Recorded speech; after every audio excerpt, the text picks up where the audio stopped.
అమ్మాయి చదువుకుంది, రేపు అన్ని రోజులు చదివిస్తే జాబ్ వస్తుంది, నేను కూర్చోబెట్టి పెంచుతుంది, అవి ఇవి నీకు పెడతారు, నువ్వేమి పని చేయవచ్చు. తెలిసి తెలియని వయసులో మీకు పెళ్లి చేసేసారు ఇవన్నీ చెప్పి. తర్వాత మ్యారేజ్ అయినప్పటి నుంచి కూడా ఇట్లానే ఫుల్ గా తాగేసి రావడము, ఇంకా తనకి ఇంకా లేని హ్యాబిట్స్ అంటూ ఏమీ లేవు. పిల్లలు ఉన్నారమ్మా మీకు? పాప ఉంది మేడం. అప్పుడు ప్రెగ్నెన్సీ టైంలో కూడా చాలా ఇబ్బంది పెట్టారు. అసలు ఒక 4-5 months అయితే నాకు ఫుడ్ కూడా లేదు.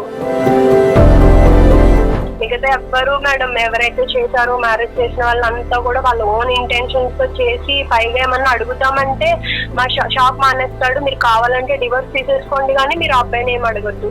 సో సపోర్ట్ చేస్తే రేపు అనే రోజున మనకే ఉంటది కదా అని తన ఇంట్లోనే పెట్టి నేను జాబ్ చేసుకునేదాన్ని మేడం. బయటకు వెళ్ళి ఇంట్లో తినుండి మేడం ఈ అమ్మాయిలతో ఫోన్లు చేసి మాట్లాడుకునేది, వాళ్ళతో వీళ్ళతోనేమో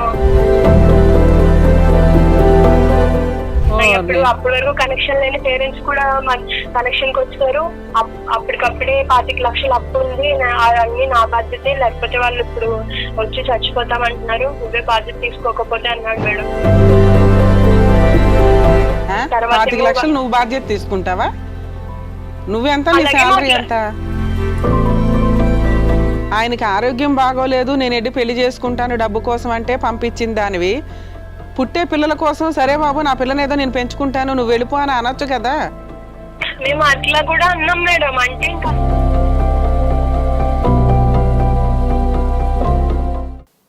నమస్తే, welcome to Adalat with advocate Ramya. మరి మీకున్న సమస్యలకి తనదైన శైలిలో పరిష్కారాలు చూపుతూ ఎన్నో కుటుంబాల్లో వెలుగులు నింపుతున్నారు ప్రముఖ హైకోర్టు అడ్వకేట్ ఆకుల రమ్యకుమారి గారు. మరి మేడం మనతో పాటు ఉన్నారు, పలకరిద్దాం. నమస్తే మ్యామ్. నమస్తే అండి. ఎలా ఉన్నారు? బాగున్నాను. అందరికంటే ముందు నేను ఒక క్వశ్చన్ అడగాలనుకుంటున్నాను. Sure, compulsory. మీ మైండ్ ఇంత షార్ప్ ఉండడానికి ప్రత్యేకించి ఏం తింటారు? ఎన్నో సమస్యలు, ఎన్నో ఆటుపోట్లు, ఎవరెవరో ఏమేమో కాల్ చేస్తూ ఉంటారు. సో వాటికి కరెక్ట్ గా మీరు సొల్యూషన్స్ వెతుకుతూ ఉంటారు కదా. అసలు ముందు ఏం తింటారు? నువ్వు అడుగుతున్నది చాలా ముచ్చటగా అనిపిస్తుంది కానీ ఎప్పుడు కూడా కొంచెం హానెస్టీగా ఉండి సొసైటీని బాగా అబ్జర్వ్ చేస్తూ ఉంటే తెలుస్తుందండి. ఎప్పుడైనా కానీ మనం స్పాంటేనియస్గా ఆన్సర్ చెప్పగలుగుతాం. కొన్ని అంటే లీగాలిటీలో కానీ వీటిలో కానీ ఈ రోజున సొసైటీలో ఎంత అధ్వాన స్థితికి వెళ్తున్నాయి రిలేషన్స్ కానీ ఏదన్నా ఏ ప్రాసెస్ చూసుకున్నా కూడా. సో వీటిని కొంచెం అబ్జర్వ్ చేసి మనం నిజాయితీగా చెప్పగలిగితే అదే బెటర్. ఇక అవి ఇక చదువుతూ వచ్చిన నాలెడ్జ్ ఇవన్నీ కూడా చూస్తుంటే రమ్య గారు ఎంత ముచ్చటేస్తుందో తెలుసా. అసలు రమ్య గారు ఎంత బాగా చెప్పారో అని ఎంత బ్యూటిఫుల్ గా కామెంట్స్ చేస్తూ ఉంటారు. సో ఎప్పటిలాగే ఈ రోజు కూడా ఒక కాలర్ రెడీగా ఉన్నారు తన సమస్యని మీతో షేర్ చేసుకోవడానికి. మరి కాల్ తీసుకుంటాం. హలో, నమస్తే మేడం. నమస్కారం అండి, మీ పేరు? నా పేరు రేణుక మేడం. ఎక్కడి నుంచి కాల్ చేస్తున్నారు రేణుక గారు? East Godavari madam. రేణుక గారు, రమ్య మేడం గారు ఉన్నారు. మీ సమస్య ఏంటో మేడం కి తెలపండి, కానీ క్లుప్తంగా చెప్పడానికి ట్రై చేయండి, ఓకేనా? Okay madam. డన్. రేణుక గారు నమస్తే అమ్మా. నమస్తే మేడం. అమ్మా చెప్పండి, ఏంటి మీ ప్రాబ్లం? మేడం నాకు 2014లో ఫస్ట్ ఒక మ్యారేజ్ చేశారు మేడం ఇంట్లోనే. ఓకే అమ్మా. ఇంటర్మీడియట్ చదువుతున్నాను. సో ఫాదర్ నాకు చిన్నప్పుడే వదిలేయడం వల్ల ఇంకా మమ్మీ మేము అమ్మమ్మ వాళ్ళ దగ్గర ఉన్నాము. సో ఇంకా వాళ్ళ ఆ టైంలో ఇంకా అమ్మమ్మ గారికి హెల్త్ బాగోకపోవడంలో ఇంకా ఇమీడియట్ గా మ్యారేజ్ చేసి ఇంకా ఒక రెస్పాన్సిబిలిటీ ఇంకా ఉంది అన్నట్టు చేశారు. మావయ్య వాళ్ళు చేసే షాప్ లో వచ్చిన అబ్బాయి. మీ నాన్నగారు వదిలేసే టైంకి మీ ఏజ్ ఎంతమ్మా? నా ఏజ్ ఒక 12 years ఉంటుంది మేడం. మీరు ఒక్కళ్ళేనా, ఇంకా మీ కజిన్స్ అంటే ఉన్నారా, మీ బ్రదర్స్ సిస్టర్స్ అట్లా? తమ్ముడు ఉన్నాడు మేడం, బట్ అడాప్ట్ చేశారు పెద్దమ్మ వాళ్ళకి. ఓకే. మీ అమ్మగారు ఇద్దరు పిల్లల్ని పోషించలేక మీ అమ్మమ్మ వాళ్ళు ఒకళ్ళకి మీ బ్రదర్ ని అడాప్షన్ కి ఇచ్చారా? వచ్చేసాం మేడం ఆ టైంలో. కట్టుబెట్టలతో ఇంకా బాగా ఇంకా అప్పులు అయిపోయి ఇంకా ఇంట్లో సామాన్లు కూడా వదిలేసి ఇంకా కట్టుబట్టలతో ఇంకా అమ్మమ్మ వాళ్ళ ఇంటికి వచ్చేసాం మేడం ఆ టైంలో. ఇప్పుడు మీ వయసు ఎంతమ్మా? ఇప్పుడు 26 మేడం. ఓ 10 years బ్యాక్ స్టోరీ చెప్తున్నారు మీరు, అటు చేసి ఇటు చేసి. అంటే మేడం ఫస్ట్ ఇట్లాగా వచ్చిన తర్వాత ఇంకా మేము అమ్మమ్మ వాళ్ళ ఇంటి దగ్గర ఉండడము, తర్వాత మాకు షాప్ లో వర్క్ చేసే అబ్బాయికి ఇచ్చి మ్యారేజ్ చేశారు. మరైతే తర్వాత అప్పుడు చేస్తే నాకు అంత ఏం తెలియదు, ఇంటర్ చదువుతున్నా, ఎడ్యుకేషన్ మాత్రం నేను కంటిన్యూ చేస్తానని చెప్పాను. అదొకటి మాత్రం నాకు చేయమని, అప్పుడు ఒప్పుకుంటానని చేసిన ఏం తర్వాత చేసేవాళ్ళమ్మా మీ హస్బెండ్? అంటే సంబంధం ఏంటి? మీరే ఆల్రెడీ చదువుకుంటూ మీ బాధ్యత ఎలా వదిలించుకోవాలా అని మీ అమ్మమ్మ కానీ మీ అమ్మగారు కానీ ఉన్న ఒక కూతుర్ని ఎవరో ఒకరి చేతిలో పెట్టాలని గబగబా పెళ్లి చేశారు. అసలు అతని బ్యాక్గ్రౌండ్ ఏంటి? అతను ఏం చదువుకోలేదు మేడం. అది చిన్నప్పటి నుంచి మావయ్య షాప్ లోనే వర్క్ చేస్తా ఉండేవాడు. మా మావయ్య ఇంటెన్షన్ ఏంటంటే షాప్ లో దగ్గర వర్క్ చేస్తే అంటే ఆ అబ్బాయికి ఇచ్చి చేస్తే ఆ అబ్బాయి షాప్ మానకుండా ఉంటాడు అని చెప్పేసి మా మావయ్య ఇంటెన్షన్. నెక్స్ట్ తనకేమో అమ్మాయి చదువుకుంది, రేపు అన్ని రోజులు చదివిస్తే జాబ్ వస్తుంది, నేను కూర్చోబెట్టి పెంచుతుంది, అవి ఇవి నీకు పెడతారు, నువ్వేమి పని చేయవచ్చు ఈ రకంగా అవన్నీ చెప్పి తెలిసి తెలియని వయసులో మీకు పెళ్లి చేసేసారు ఇవన్నీ చెప్పి. సరే అమ్మా, తర్వాత ఏమైందమ్మా? నెక్స్ట్ అయ్యాను. తర్వాత మ్యారేజ్ అయినప్పటి నుంచి కూడా ఇట్లానే ఫుల్ గా తాగేసి రావడము, ఇంకా తనకి ఇంకా లేని హ్యాబిట్స్ అంటూ ఏమీ లేవు. అని ఏంటంటే అమ్మకి చెప్తే మళ్ళీ ఆల్రెడీ ఇట్లా సఫర్ అయ్యి ఉంది. మీరే ఆ టైంకి చాలా మైనర్ కింద లెక్క, ఒక రకంగా 19, 18 అట్లా ఉంటాయి. అతని వయసు ఎంతమ్మా మీ హస్బెండ్ వయసు? అప్పటికి ఉంటాయి మేడం, ఒక 24 అట్లా ఉంటాయి. అట్లాగమ్మా, ఓకే. ఇంకా ఆ టైంలో కూడా ఇంకా అలా అడ్జస్ట్ అవ్వి ఉందామని చెప్పి, ఇంకెందుకంటే అమ్మ వాళ్ళ సిచ్యువేషన్ ఇంకా అట్లా ఉంది, నేను ఇంకా వాళ్ళ మీద వెళ్ళి ఏం డిపెండ్ అవుతాను అని చెప్పి నేను ఇంకా అలా ఉన్నాను మేడం. కనీసం ఇంట్లో తిండికి కూడా పెట్టేవాళ్ళు కాదు. వాళ్ళేమో బయట షాప్ లో ఫాస్ట్ ఫుడ్ సెంటర్ వాటిలో గట్రా చేసేయడము అట్లా ఉండేవాళ్ళు. ఇంట్లో ఉన్నాను అనేది కూడా ఏమీ చూసేవాళ్ళు కాదు. పిల్లలు ఉన్నారమ్మా మీకు? పాప ఉంది మేడం. అప్పుడు ప్రెగ్నెన్సీ టైంలో కూడా చాలా ఇబ్బంది పెట్టారు. అసలు ఒక 4-5 months అయితే నాకు ఫుడ్ కూడా లేదు. ఇంకా అమ్మ నా బలవంతంగా ఇట్లా సిచ్యువేషన్ అంతా తర్వాత తెలుసుకుని ఇట్లా పాడైపోయింది అట్లా అని చెప్పి ఇంటికి తీసుకుని వెళ్ళింది అమ్మ. ఎవరెవరు ఉండేవాళ్ళమ్మా ఇంట్లో? మీ హస్బెండ్, మీరు, వాళ్ళ మదరు, వాళ్ళ సిస్టర్ మేడం. వాళ్ళ సిస్టర్ ఎందుకు మ్యారేజ్ అవ్వలేదా లేకపోతే ఏంటి? ఆమె డివోర్స్ తీసుకొని వచ్చేసి. మీ మామగారు లేరమ్మా? మేడం మామయ్య గారు లేరా మీ మామగారు? మేడం ఆయన చిన్నప్పుడే చనిపోయారు. ఓకే. అలా ఎంతకాలం ఉన్నారమ్మా అతనితో మీరు, మీ హస్బెండ్ తో? మేము కొత్తలో అయితే ఉన్నాం మేడం, ఒక 3 years అంటే పాప పుట్టే వరకు ఉన్నాము.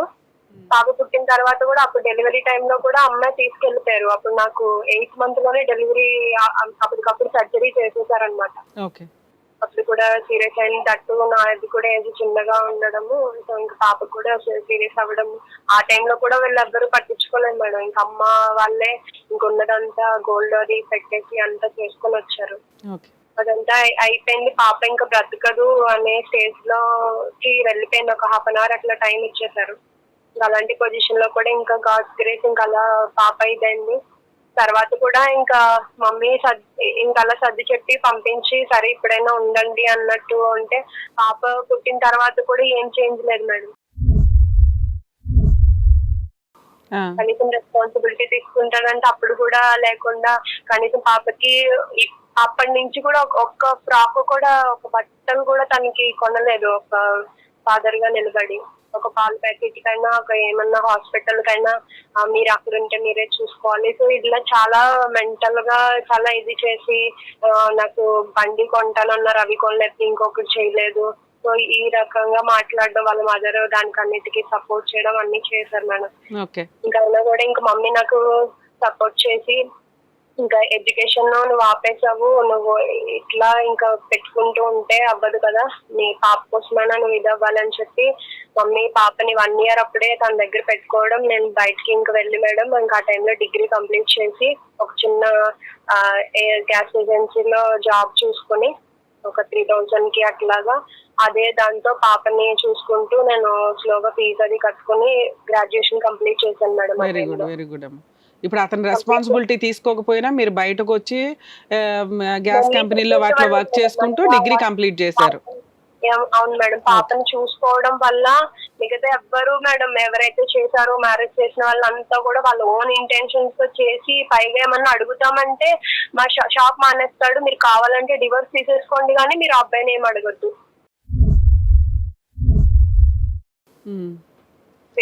ఇలా ఎప్పటిదాకా కలిసి ఉన్నారమ్మా మీరు? ఎప్పుడు విడిపోయారు? మేము తర్వాత మేడం పెద్దల్లో కూడా పెట్టాము, మాట్లాడించాము. అయినా కూడా అన్ని వదిలేసి కొన్ని షాప్ కూడా మానేసి మా వాళ్ళంతా చూస్తాము, మీరు ఎక్కడికైనా వెళ్ళిపోయి తను కూడా జాబ్ చేస్తుంది కదా చేసుకుని ఉందామంటే రానన్నాడు మేడం. నేను రానని అప్పుడే 3 years వదిలేశాడు మేడం. 3 years కంప్లీట్ గా వదిలేశాడు. రావట్లేదు, మేము కవర్ పెట్టాము, పెద్దల్లో మాట్లాడించినా కూడా రాకపోతే మీకు 2014 లో మ్యారేజ్ అయిందా? కూడా అప్లై చేశాం మేడం అప్పుడు. ఒక్క నిమిషం అమ్మా, మీకు 2014 లో మ్యారేజ్ అయిందా? అవును మేడం.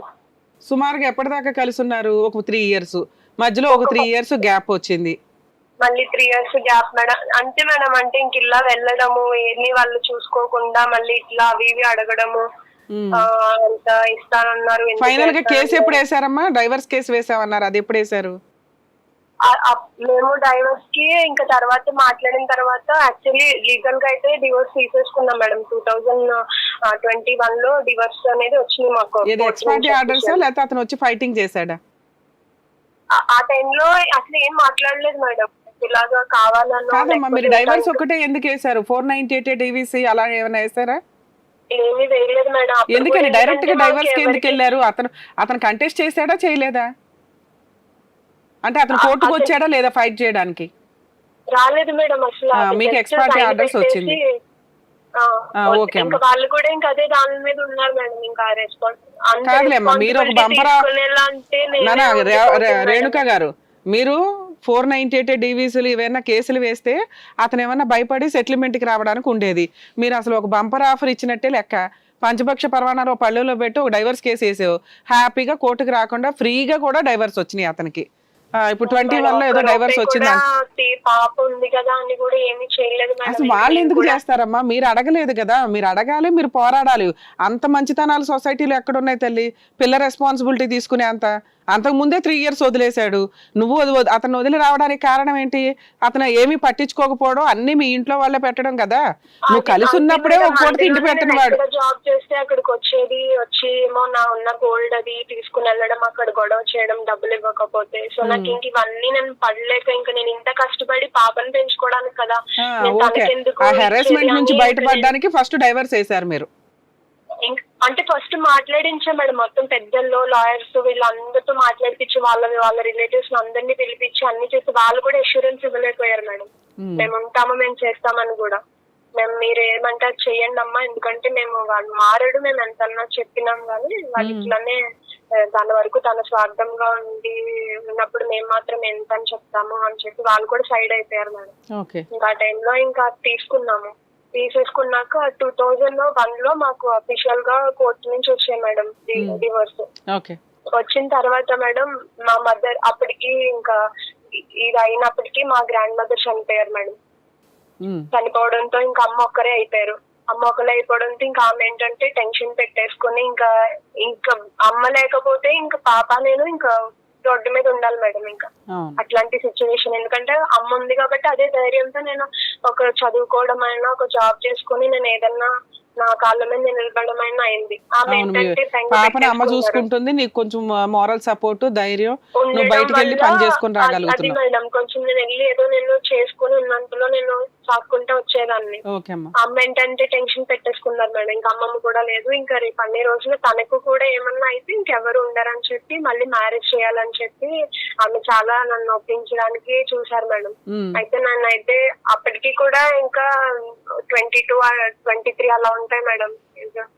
నాకు అప్పటికి కూడా ఎందుకంటే నాకు ఇంకా చదువుకుంటే MBA కూడా కంటిన్యూ చేస్తాము, నేను జాబ్ కూడా ఇది చేసుకుని చూద్దాము. బట్ నాకైతే ఇప్పుడు ఉన్న దాని మీద నాకు ఇది లేదు, నాకు అంత ధైర్యం కూడా సరిపోవట్లేదు అని. మళ్ళీ పాప ఒకటి ఉంది కదా అని అంటే నాకు తెలియకుండా మ్యాచెస్ అవి చూసేవాళ్ళు. తర్వాత మ్యాట్రిమోనీలో నా డీటెయిల్స్ తమ్ముడు ద్వారా పెట్టించారు మేడం.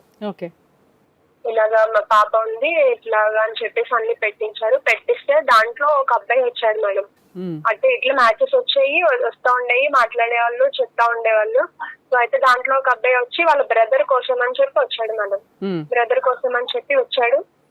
వచ్చిన తర్వాత మమ్మీ చెప్పారు ఏంటంటే తను ఇట్లా ఏజుని ఇట్లా చదువుకోలేదమ్మా, ముందు ఇట్లానే పాప పడి ఉంది, ఎంతో కొంచెం ఇది ఉంటే వాళ్ళకి అర్థం చేసుకునేది ఉంటారు కదా, ఫస్ట్ కూడా మేము ఇలానే చేసాము, సెట్ అవ్వదని చెప్పేశారు మేడం అమ్మ వాళ్ళు.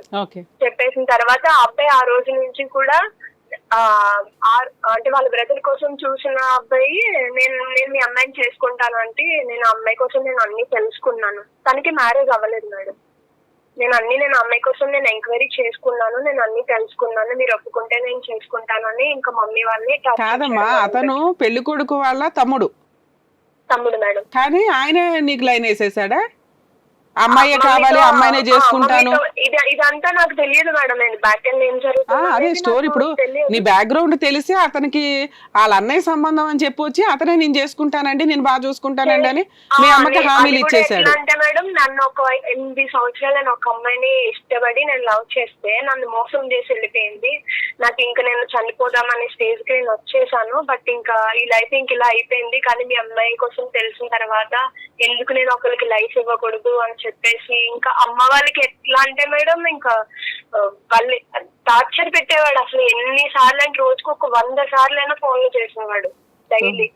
ఫోన్లు చేస్తే మా వాళ్ళేమో ఇట్లా అంటున్నా, నీకు ఆల్రెడీ తెలుసు కదమ్మా, నీకు మ్యారేజ్ అవ్వలేదు, తనకేమో మ్యారేజ్ అయ్యి ఆల్రెడీ పాప ఉంది అంటే ఇంటికి వాళ్ళ బ్రదర్ కూడా మ్యారేజ్ అవుతుంది, తనకి ఫస్ట్ మ్యారేజ్ ఉన్నాడు. ఆయన కూడా వచ్చి ఇట్లా వాళ్ళ ఫోన్ లో ఇట్లా చూడడము అన్ని చేయడం చేశారు. బట్ అమ్మ వాళ్ళే రిజెక్ట్ చేశారు దాన్ని.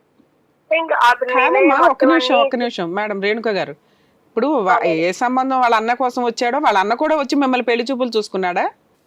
డైరెక్ట్ గా వాళ్ళు రాలేదు మేడం, ఇదంతా కాన్వర్సేషన్ ఫోన్ లోనే చూసుకున్నారు. సంబంధం నడుస్తుంది. ఒకవేళ వాళ్ళ అన్నయ్యకి నచ్చేస్తుంటే ఏం చేసేవాళ్ళు మీరు?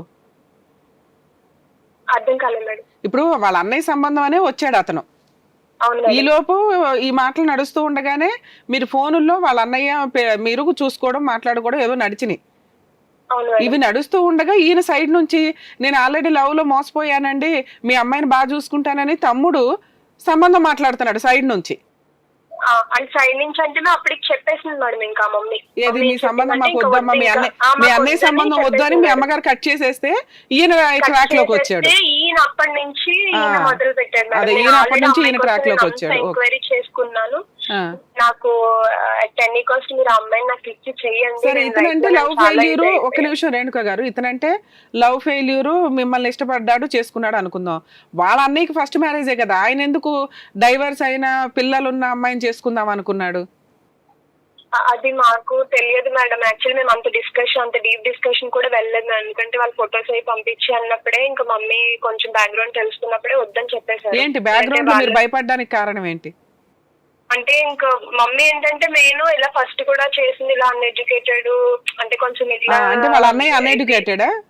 అవును మేడం. ఏం పని చేసేవాడు? ప్రాపర్టీస్, అగ్రికల్చర్ అది వాళ్ళ ఊర్లోనే చేసేవాళ్ళు. ఇతను ఏం చేస్తాడమ్మా? Chartered accountant madam, final year చదువుతున్నాడు అప్పటికి. ఓకే, పర్లా, ఆయన సిఏ ఫైనల్ ఇయర్ దాకా వచ్చాడు కదా. ఇప్పుడు అదే చెప్పాడు మేడం. అది మమ్మీ ఏంటంటే నేనైతే ఇలా చేస్తున్నాను అంటే అని చెప్పి మెడికల్ రిపోర్ట్స్, తన ప్రూఫ్స్ అవన్నీ పంపించి మేడం, మళ్ళీ మీరేమన్నా నాకేమన్నా ఇష్యూ ఉంది, హెల్త్ ఇష్యూ ఉంది, ఇలా మ్యారేజ్ అయిన అమ్మాయిని చేసుకోవడానికి వస్తున్నానని మీరు అనుకుంటారేమో అంటే నేను అట్లా కాదు, నాకు రీసెంట్ గా మాకు క్యాంప్స్ కి అవి వెళ్ళినప్పుడు బ్లడ్ టెస్ట్లు అవి చేస్తారు అని చెప్పేసి అవన్నీ పంపించి, ఎట్లా అంటే మేడం రోజుకి వీళ్ళకి ఒక 40-50 సార్లు పూటకి ఫోన్లు చేసి, అంటే మీరు ఒక్కసారి నా మాట వినండి, నేను తన్ని బాగా చూసుకుంటాను, నేను అన్ని తన కోసం ఎంక్వైరీ చేసుకునే నేను వస్తున్నా, నాకు అన్ని ఇష్టపూర్వకంగా అయ్యే అని చెప్పేసి వీళ్ళు ఎప్పుడు ఒప్పుకున్నారమ్మా? ఎంతకాలం అయింది ఒప్పుకొని? అలాగా కొన్ని మంత్స్ కి మేడం నేను ఒకసారి ఇలా నేను అడిగాను, ఎవరమ్మా ఇన్నిసార్లు ఫోన్ చేస్తున్నారంటే, ఏమో అమ్మా ఇట్లా నేను చెప్పినా కూడా అబ్బాయి వినకుండా అసలు చేస్తానే ఉన్నాడు ఫోను అంటే, నేను అప్పుడు మమ్మీ ఫోన్ నుంచి మాట్లాడాను మేడం. నేను ఒక్కసారి నాతో మాట్లాడించండి, ఒకవేళ అమ్మ ఇష్టం లేదంటే అప్పుడు ఆ తర్వాత నేను చూస్తాను అలా ఇలా అంటే నేను మమ్మీ ఫోన్ నుంచి మాట్లాడాను మేడం. ఏంటి అసలు సిచ్యువేషన్ అంటే, ఇట్లా అప్పుడు కూడా ఇలా చెప్పుకొచ్చారు మేడం, ఇట్లా నేను లవ్ లో ఫెయిల్ అయ్యి నేను ఆల్మోస్ట్ చాలా డిప్రెస్డ్ స్టేజ్ కి వెళ్ళిపోయాను నేను.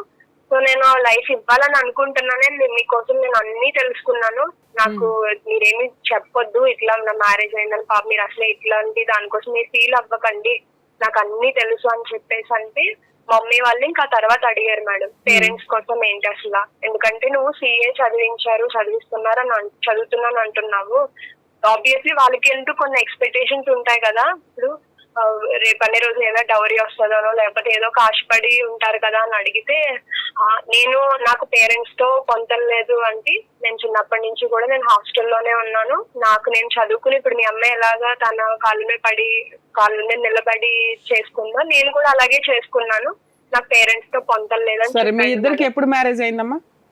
మాకు 2021లోనే మేడం డివోర్స్ వచ్చిన తర్వాత అవన్నీ అయినాక అప్పుడు వాళ్ళ బావతో మాట్లాడించారు మేడం.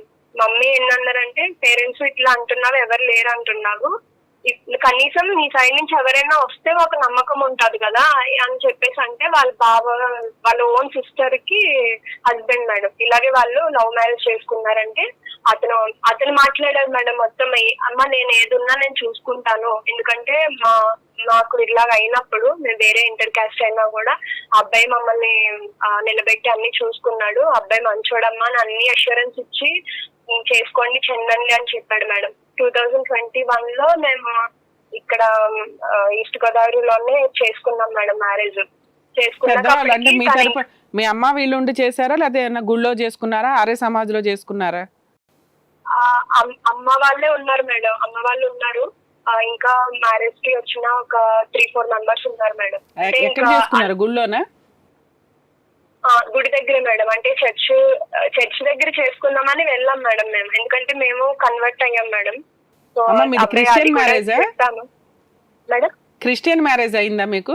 క్రిస్టియన్ మ్యారేజ్ అంటే అది 2 కింద చేసుకున్నాం. అంటే చర్చ్ లోనేమో పాస్టర్ గారితో దండలు మార్చుకునేది, పంతులు గారు కూడా ఒకరు వచ్చారు మేడం, ఆయనేమో బయట చేసేది, అట్లా చేసుకున్నాం మేడం ఆ రోజు. ఇప్పుడు ఫాస్టర్ తో చేసినప్పుడు రిజిస్ట్రేషన్ ఏమన్నా అయ్యిందా? రిజిస్ట్రేషన్ సర్టిఫికేట్ ఇచ్చారా? లేదు మేడం. ఆ రోజు ఏమైందంటే ఆయన ఒక 25,000 అడిగారు మేడం. మేము వెళ్లాల్సింది వేరే చోటకైతే వీళ్ళేమో ఆ టైంకి వాళ్ళు చెప్పారు, మ్యారేజెస్ అవి అలౌ చేయట్లేదమ్మా లోపలికి, మీరు బయట ఏమైనా చేసేసుకుని కావాలంటే దండలు మార్చుకోండి, బయట మీరు రిజిస్టర్ చేయించుకోండి, కానీ ఇక్కడ మేము అలౌ చేయట్లేదు అని చెప్పారు మేడం. కాదమ్మా, 25,000 కట్టకపోతే అలౌ చెయ్యరు అంటేనే దానికి రూల్స్ రెగ్యులేషన్స్ ఉంటాయని లెక్క. సరే, మీరు క్రిస్టియన్ మ్యారేజ్ ఊరికే ఓన్లీ దండలు మార్చుకున్నారు అనుకుందాం, పంతులతో హిందూ మ్యారేజ్ ఎలా అయ్యింది? అక్కడ చిన్న గుడి దగ్గర చేసుకున్నాం మేడం, జస్ట్ అది తాళి కట్టించే వరకు. తర్వాత పాస్టర్ గారితోనేమో ఇక్కడ దండలు మార్పించుకొని చేసుకుని మేము ఇంకా సరే ఇంత అడుగుతున్నారు కదా, మనం బయట సెపరేట్ గా ఇలా రిజిస్టర్ చేయించుకోవచ్చు అంట, అప్లై చేసుకుందాం అనే థాట్ లో మేము ఇంకా వచ్చాం మేడం ఆ రోజు చేసుకుని. ఓకే. వచ్చిన తర్వాత అలా ఫొటోస్ ఏమైనా ఉన్నాయమ్మా? ఫొటోస్ ఉన్నాయి మేడం. ఓకే, ఫొటోస్ ఉన్నాయి మేడం. ఆ రోజు అది కూడా మేడం అసలు మొత్తం అంతా స్కెచ్ మేడం. దానికి కూడా ఆ రోజు మా టైం బాగాలేదు ఏమో తెలియదు మేడం. అసలు మ్యారేజ్ వాళ్ళంతా అడగడము, మేము కూడా అంత ఇది కాదు కదా, తను కూడా ఏంటంటే జాబ్ కూడా లేదు తనకి, ఇంకా చదువుతున్నాడు. చెప్పాడు మేడం, నేను కొంచెం కొన్నాళ్ళు ఒక 1 year పాటు నాకు సపోర్ట్ చేయండి, అంటే నేను కూడా సెటిల్ అయిపోతాను, నాకు ఎగ్జామ్స్ కూడా అయిపోతాయి, నేను జాబ్ కూడా చేస్తాను, ఈ లోపల తను వచ్చిన శాలరీతోని నేను కొంచెం ఏదైనా క్లయింట్స్ వస్తే నేను అట్లా బ్యాలెన్స్ చేసుకుంటామంటే, ఇంకా అప్పుడు అంత పెట్టే అమౌంట్ కెపాసిటీ లేక మేము అలా చేసుకోవాల్సి వచ్చింది మేడం. చేసుకున్న తర్వాత మా దగ్గరే ఉన్నాడు మేడం, ఇక్కడనే ఉన్నాడు. మేము తర్వాత వాళ్ళ బావ ఎవరైతే చెప్పారో వాళ్ళతో మాట్లాడాము, అతను కూడా హ్యాపీగా ఉండండి అమ్మా, ఏమన్నా ఉన్నా నేను ఉంటానని అతను చెప్పడము. ఇక్కడే ఉన్నాం మేడం, అమ్మ వాళ్ళ ఇంటి దగ్గర సెపరేట్ గా రెంట్ తీసుకుని కొన్నాళ్ళు మేము ఇక్కడ కాపురం ఉన్నాక తన ఇంట్లోనే ఉండేవాడు మేడం, ఇంట్లోనే ఉండేవాడు. నేను చెప్పాను సరే చదువుకుంటున్నాడు కదా, అట్లీస్ట్ నేను అనుకున్నది ఎలాగో చేయలేకపోయాను, సపోర్ట్ చేస్తే రేపు అనే రోజున మనకే ఉంటది కదా అని తన ఇంట్లోనే పెట్టి నేను జాబ్ చేసుకునేదాన్ని మేడం. బయటకు వెళ్ళి ఇంట్లో తినుండి మేడం ఈ అమ్మాయిలతోని ఫోన్లు చేసి మాట్లాడుకునేది, వాళ్ళతో వీళ్ళతోనేమో నేనేమో కష్టపడేమో బయట అన్ని చేసుకుని వస్తే ఇంట్లో కూర్చొని నాకు చేసేవాడు మేడం, చదువుకుంటానని చెప్పి. నాకు ఒక 2 months 3 months వరకు తెలియలేదు మేడం. ఎప్పుడైతే నాకు తెలుసు నేను అడిగానో ఇంకా అప్పటి నుంచి నాకు క్యాన్సర్ వచ్చేసింది. తర్వాత ఎప్పుడు లేని పేరెంట్స్ కూడా మధ్యలోకి వచ్చేసారు మేడం. అప్పటి వరకు కనెక్షన్ లేని పేరెంట్స్ కూడా కనెక్షన్ కి వచ్చారు. అప్పటికప్పుడే 25 లక్షలు అప్పు ఉంది, అన్ని నా బాధ్యతే, లేకపోతే వాళ్ళు ఇప్పుడు వచ్చి చచ్చిపోతామంటున్నారు, నువ్వే బాధ్యత తీసుకోకపోతే అన్నాడు మేడం. 25 లక్షలు నువ్వు బాధ్యత తీసుకుంటావా? నువ్వెంత, నీ శాలరీ ఎంత? నేను అప్పుడు ఎంత మేడం, ఒక 20,000 ఎంత. అవునమ్మా, నీ పిల్లని నీ కుటుంబాన్ని నువ్వు పోషించుకోవడం, అతన్ని పోషించడమే ఎక్కువ. అతని 25 లక్షలు కూడా నువ్వు తీర్చాలి అని అంత ప్రేమ అభిమానాలు ఎక్కడున్నాయి తల్లి? మా అమ్మ కూతురిని చేసుకుంటానని బెదిరించాడు మేడం. నాకు వేరే గత్యంతరం లేదు, వాళ్ళు చచ్చిపోతాం అంటున్నారు. వాళ్ళ మామ కూతురు 25 లక్షలు ఇస్తుందా? చేసుకుంటే వచ్చే డౌరీ వస్తుంది కదా, ఆ డౌరీతో నేను అన్ని చేసుకుని నేను చేసుకోవాలి. అడ్డంగా మోసం చేశాడు. పడిపోతుంది. అదే అడ్డంగా మోసం చేశాడు పిల్లని. ఓకే చెప్పమ్మా. బ్లడ్ పడిపోతుంది, నాకు క్యాన్సర్ వచ్చేసిందేమో, అది వచ్చేసిందేమో అని చెప్పేసి అన్ని చెప్పాడు మేడం. మాకేమో భయం వేసింది మేడం, నిజమని నమ్మేసాము ఒక రకంగా. ఇంకా అమ్మ అయితే ఒక టైంకి ఏమన్నారంటే వెళ్ళిపో ఇంటికి, ఎందుకంటే మేము చూస్తా ఒక ప్రాణాన్ని మేము తీయలేము, మా స్తోమత అంత కాదు, చూపించేంత స్తోమత కాదు, ఏదో కొంతవరకు అంటే అన్ని అమ్మేసి చూస్తున్నాము చేస్తున్నాము. కాదమ్మా, మీరు ఎప్పుడు హాస్పిటల్ కి వెళ్ళలేదా అతనితో పాటు? ఆ క్యాన్సర్ అనేది నిజమా అబద్ధమా? నేను తీసుకెళ్తానని చెప్తే రాలేదు మేడం. అప్పుడు నువ్వు నీకు డౌట్ రావాలి కదా, ఇదేదో 25 లక్షలు అప్పు అంటున్నారు, సడన్ గా కొత్తగా క్యాన్సర్ వచ్చింది, ఏ రకంగా వచ్చింది, సెకండ్ ఒపీనియన్ కి వెళ్దాము అని మీరు ఎప్పుడైనా మాట్లాడారా, తీసుకెళ్లారా? మేము ఆ రోజు మేము మ్యారేజ్ కి వచ్చిన వాళ్ళు కూడా ఫోర్స్ చేశారు మేడం. మాకు తెలిసిన హాస్పిటల్ ఉంది, నువ్వు రా, వస్తే నేను తీసుకెళ్తాము, మనీ అవి నువ్వేం ఆలోచించుకు, మేము చూసుకుంటాం, ఎందుకంటే మీ పొజిషన్ ఏంటనేది మాకు తెలుసు కదా, తర్వాత అప్పుడు మీరు చూసుకుందాంలే మనీ మ్యాటర్ అంతా అంటే. మా అమ్మ ఆశా వర్కరు, నేను ఆల్రెడీ మాట్లాడాను, నేను తిని కోసం కూడా నేను చెప్తాను నేను అని చెప్పి ఇంటికి వెళ్ళాడు మేడం. అప్పుడు కూడా ఇంటికి వెళ్ళిన తర్వాత చూపించుకున్నానని చెప్పి ఏవో రిపోర్ట్స్ పెట్టాడు మేడం. అవి మళ్ళీ ఎట్లా అంటే మేడం, అవి వీళ్ళకి బయటికి ఇస్తే కనుక అమౌంట్ ఎక్కువ అని చెప్పేసి డాక్టర్స్ వాళ్ళు ఫొటోస్ మాత్రమే ఇస్తారు అని చెప్పేసి ఫొటోస్ అవి తీసుకు నాకు పెట్టాడు మేడం. కిడ్నీ చిన్నది అయిపోయింది, లెఫ్ట్ సైడ్ కిడ్నీ అని చెప్పాడు మేడం. కిడ్నీ అంటే మాకు అప్పటికి చాలా భయం వేస్తుంది మేడం, ఎందుకంటే చూస్తా ఇట్లా పోనివ్వలేము కదా, మన స్తోమత లేదు అని. అప్పటికి మమ్మీ అయితే వెళ్ళి చేసేసుకో, ఇంకా మా రాత ఇంతే ఉంది అనుకుంటాము, ఎందుకంటే నువ్వు కావాలని మోసం చేస్తే మేము బాధపడాలి, కానీ నీ సిచ్యువేషన్ మమ్మల్ని చేసుకున్న తర్వాత ఇట్లా అయిందని మేము కూడా బాధ ఉంది మాకు అని అంటే. అప్పుడు కూడా మేడం ఏమైనా చావనైనా చేస్తాను కానీ నేను మాత్రం తనని వదిలిపెట్టను అంతే, నేను చేసుకున్నాక అని చెప్పేసి చెప్పాడు మేడం. అతన్ని వదిలేయడానికి కూడా మీరు రెడీ అయ్యారు ప్రేమతో? అయిపోయాం మేడం, ఎందుకంటే మేము అంత మావులు చేసేసాడు మేడం మమ్మల్ని.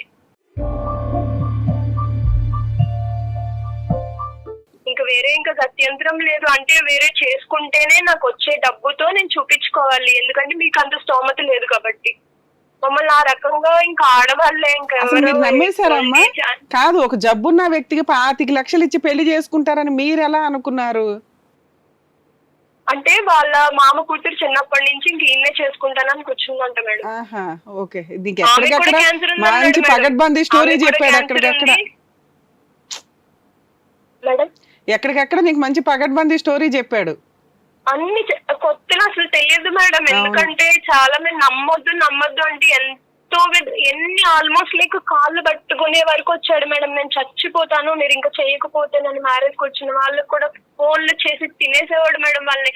ఒక రకంగా వాళ్ళు కూడా ఇంకా సరే ఇంత అలా చెప్తారు. ఎప్పుడు పంపించేశారమ్మా మీరు? ఎప్పుడో సాగనంపుంటారు ఆయన్ని సత్కారాలతోటి. చెప్పాం మేడం, వెళ్ళిపోమని చెప్పాము, మళ్ళీ వచ్చేసాడు మేడం. వచ్చేసి ఇట్లా నేను చూపించుకున్నానులే పర్లేదు, స్లోగా మా మెడిసిన్స్ అయ్యి వాడి ఇది చేసుకుందాం అని చెప్పేసి మళ్ళీ వచ్చేసాడు మేడం.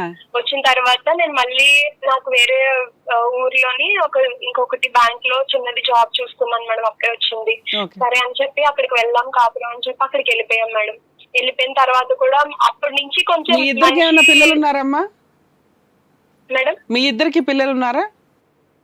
అప్పుడే మేడం ఇట్లాగా నాకు పీసీఓడి ప్రాబ్లం ఉంది అని చెప్పేసానంటే హాస్పిటల్స్ కి అది తీసుకెళ్లే వాళ్ళం మేడం. మేము వెళ్తే పిల్లలు అప్పుడే వద్దు, ఎందుకంటే ఇంకా సెటిల్ కాలేదు కదా, అలా ఎలా అని చెప్పేసి అంటే మెడిసిన్స్ నేను వాడేదాన్ని మేడం మంత్లీ. వాడిన తర్వాత ఒకసారి ప్రెగ్నెన్సీ వచ్చింది మేడం.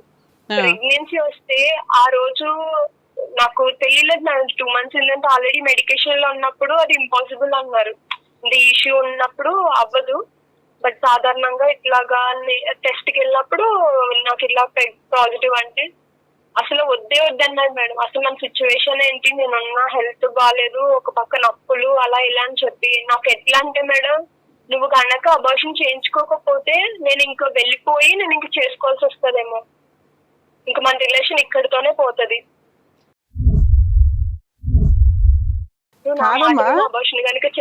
ఒక్క నిమిషం, ఆయనకి ఆరోగ్యం బాగోలేదు, నేను ఎడ్డి పెళ్లి చేసుకుంటాను డబ్బు కోసం అంటే పంపించింది దానివి, పుట్టే పిల్లల కోసం సరే బాబు నా పిల్లని ఏదో నేను పెంచుకుంటాను నువ్వు వెళ్ళిపో అని అనొచ్చు కదా. మేము అట్లా కూడా అన్నాం మేడం. అంటే ఇంక అసలు నేను నిన్ను వదిలేసి నేను వెళ్ళను, లేదా నన్ను చచ్చిపోమంటావా చెప్పు, ఓకే అమ్మా. నన్ను అలా కూడా ఉండనివ్వద్దు అంటే అన్నిటికీ అంటే మానసికంగా ఇంకా మాకు భయం వేసేది మేడం. ఫస్ట్ ఏం చేయాలో అర్థమయ్యేది కాదు. అంటే ఒక ఆశ ఉంటది కదా మేడం, చేసుకున్నాక ఇంత కోల్పోయిన తర్వాత చేసుకున్నామంటే నేను కష్టపడి నేను ఒక 2 సంవత్సరాలు ఇంట్లో కూర్చోబెట్టి నేను పెంచాను మేడం. నేను తర్వాత ఫైనల్ గా ఏమైందమ్మా? మేడం ఫైనల్ గా ఏమైంది? ఉన్నాడా వెళ్ళిపోయాడా? ఫైనల్ గా మేడం నాకు అప్పుడు కూడా అబార్షన్ స్టేజ్ ఇచ్చేసాడు. తర్వాత కూడా మిస్క్యారేజ్ అవ్వడం ఇవన్నీ అయిన తర్వాత నేను వర్క్ చేసే కంపెనీస్ లో జాగ్రత్తగా క్లయింట్స్ ని పోగు చేయడం ఇవ్వడం జరిగింది మేడం. ఇవన్నీ చేసుకుని వచ్చిన తర్వాత మేడం కంప్లీట్ గా బిహేవియర్ లో చేంజ్ వచ్చేసింది మేడం. తను సంపాదించుకునే సంపాదన తనతో లేనంత సేపు కూడా నేను వద్దు వెళ్ళిపోమన్నా కూడానే ఉండేవాడు మేడం. ఇప్పుడైతే అతని దగ్గర సంపాదన లేనంత వరకు నీ మీద ఆధారపడ్డాడు, హ్యాపీగా నీ కాలు పట్టుకున్నాడు, ఉన్నాడు. అతనికి సంపాదన క్రియేట్ చేసి పెట్టేసరికి వెళ్ళిపోయాడు. అవును మేడం. అన్ని పెట్టిన తర్వాత నా క్లయింట్స్ లో అంటే నా కొలీగ్స్ లో ఉన్న ఒక అమ్మాయితో మాట్లాడడం మొదలు పెట్టాడు మేడం. ఆ మేనకోడలు ఎవరో ఉన్నారు, ఆ మేనమామ కొడుకు కూతురు, ఆ అమ్మాయిని పెళ్లి చేసుకున్నాడా లేదా? లేదు మేడం, చేసుకోలే. మీ ఆఫీస్ కొలీగ్ వాళ్ళతోటి ఇంకొకరితో లింక్ పెట్టుకున్నాడు. ఆమె కూడా ఇట్లానే డివోర్స్ అయింది మేడం. ఆమె కూడా ఇట్లా డివోర్స్ అయ్యి నెలకి దగ్గర 1 lakh ఎంతో సంపాదిస్తుంది. ఆమె ఇంకా కొన్ని నెలల్లో అబ్రాడ్ వెళ్ళిపోతామని ప్లానింగ్ లో ఉంది మేడం. అయితే తిను ఏం చేశాడంటే సంథింగ్ ఏదో టాక్సేషన్ లో ఇవి చేస్తారు కదా మేడం, చేసి ఫేకులు కూడా ఏవో చేసి నాకేవో కేసులు అయినాయి అని చెప్పాడు మేడం. నన్ను వేరే వాళ్ళు ఇరికించారు, నేను ఒక అన్వాంటెడ్ గా నేను ఇరుక్కున్నాను నేను దాంట్లో. నాకు ఇప్పుడు ఆ కేసెస్ హెల్త్ అయిపోయింది మేడం, అప్పులు అయిపోయినాయి, ఇప్పుడు కేసెస్ వచ్చినాయి మేడం. కేసెస్ వచ్చి నేను వెళ్ళిపోవాలి. ఇప్పుడైనా నాకు మళ్ళీ మా మామ కూతురు చేసుకోవాలి, లేదా నాకు ఒక 20 లక్షలు కావాలి, 30 లక్షలు కావాలి, నువ్వు ఇస్తావా? నువ్వు ఇస్తే నీతో ఉంటాను, లేకపోతే నా పొజిషన్ ఇట్లా ఉంది, నాకు వేరే ఆప్షన్ లేదు. అప్పుడు కూడా అట్లానే మెంటల్ గా నాకు ఇది చేస్తాడు. ఎట్లా ఉందంటే ఏదో తిన్న గండంగా ఉండేది మేడం. అసలు ఇప్పుడు ఏం జరుగుతుందో ఏంటో అని భయంగా అట్లా బ్రతుకుతా ఉండేదాన్ని మేడం. అన్నిటికీ అడ్జస్ట్ అయ్యే వచ్చాను మేడం. ఈవెన్ తను ఒక రిసెప్షన్ పెట్టుకుని సీఏ అయిపోయిన వెంటనే చెప్దామన్నా కూడా అప్పటి వరకు కూడా ఓర్చుకున్నాం. ఏదైనా రేపు బాధ. ఓకే, ఫైనల్ గా ఏమైంది?